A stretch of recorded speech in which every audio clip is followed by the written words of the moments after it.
Right. First of all, Billy, Tony, congratulations on the new appointment. How are you feeling after being appointed co-chairman? Probably never had a chance to know how we feel, the amount of stuff that we've had to go through, and looking at new ideas, what to bring to the club. So we haven't had a minute's peace yet, so just looking forward to the season ahead.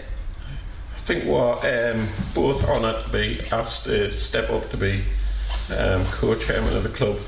We've worked behind the scenes doing stuff on the ground over the last 4 or 5 years, and you know, it was a good opportunity for her to come in and take the place of Marlon Stotty. And you mentioned Marlon Stotty there.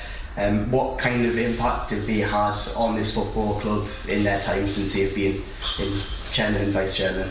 I don't think you can put it into words what they put in. Marlon and Alan, I think they might have nearly 100 years between them service at the club, which is incredible. They've given a brilliant base to work on. The reputation of the club has come from them, not just them, you're that 20 odd committee blokes who work here as well. It's just a brilliant place to be, and we're honoured to be here to try and push the club on. Yeah, you've got people like you mentioned Marlon Stotty, but there's loads of people behind the scenes. We've got like 7 or 8 blokes down here every morning of the week, 9 o'clock, 11 o'clock. We've got the work that they do on the gates on match day. It's just a great team. And in terms of the development of the club, obviously they're working really hard to try and get things in order. One of the things that's been done is frozen season ticket prices. Would you just be able to talk a little bit about that and the reasoning behind doing that? But I think on the we won't increase the crowds anyway. We've got, we can see Newcastle's ground from outside there. Gates are having a bit of a resurgence. It's pointless just pricing people out of the market. And we want to just reward the fans who have followed with throughout the time. I mean, I've only been here 10, 11 years now, and it's hardcore fans who have got home and away. Each home and away, we'll get the same people away from home as what we did at home, but want to increase with home attendances. So that's what purposely kept things as cheap as we can. We do stuff in the club shop. We didn't charge a fortune for merchandise because we want the kids and adults around Dunston to be wearing the shirts when they go on the streets. The full strip's 40 quid for a kid. You've got, you're paying 125, 130 quid for Premier League strip. So we didn't want to price people out of the market. We want people to get through the door and make it as attractive as we can for them to get here. And you mentioned there like wanting to reward fans as well. Another thing that's been done is the introduction of club memberships. So that's like offering incentives to the supporters. Is that another one of the ways you're looking to reward the supporters who come in week in, week out? Yeah. It is. If there's anything that we can do to make the experience better when they come in the ground, that's what we'll do. Saving 3 or 4 quid on a strip, everything helps. And tickets have been given out to local schools as well. One of the ways we're looking at trying to bring more younger people through the turnstiles as well. How important is that for the club in not just the short term but the long term to encourage more of the younger supporters through the gates? I think at the minute, under 16s, we've got a really good bunch of them, stand across behind the dugouts, and them are the future of the club. The kids, we can keep them happy, keep them interested in the club, and keep them close to the players, get a rapport going between them. I think that's the future of the club, the kids.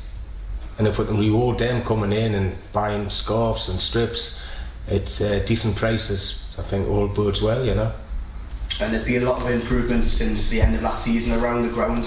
Various different aspects, from the bait cabin to the clubhouse, is trying to improve the match day experience. Another one of the ways you're looking to sort of persuade the local community to come and watch Dunston on a regular basis. I think this summer there's been massive changes, gradually we've built them up, but I think this batch of work that's went on really improved the ground. We've went up another notch, a lot of hard work's went in.